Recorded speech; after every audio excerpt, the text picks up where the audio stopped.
Oh. Wah.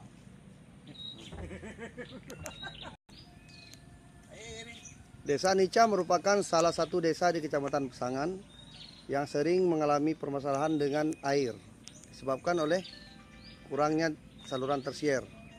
Ini merupakan saluran tersier yang dibangun dengan dana desa untuk memecahkan masalah yang sering terjadi di Desa Nica.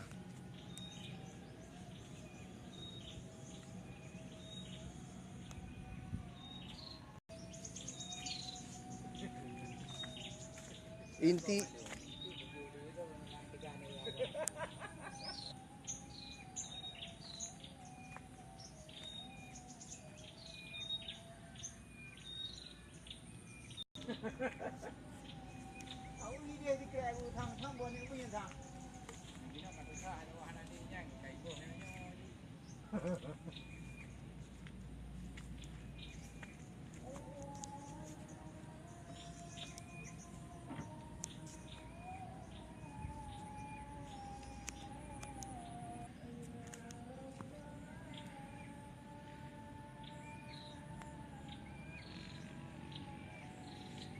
Wawancara lah.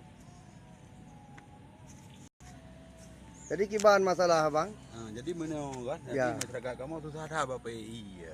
Awal ji. Awal ji. Ya. Memang jenis orang nali. Sering mula-mula lama PI ya. Ya gawatan. Ya, Kan? ya. Cuma selama dana desanya kan. Ya. Orang jawab bilang kaget, kamangan dah PI nali susah kan. Betul.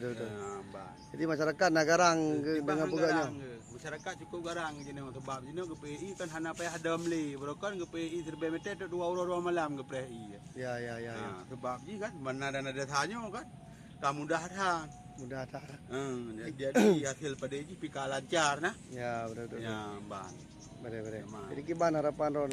Hai, terima kasih sehat ke Bapak Jokowi kan Dan yang lanjutkan. ke Gebi dana kampung. Lanjutkan dana desa. Lanjutkan dana desanya kan. Okey, makasih bang. Ya.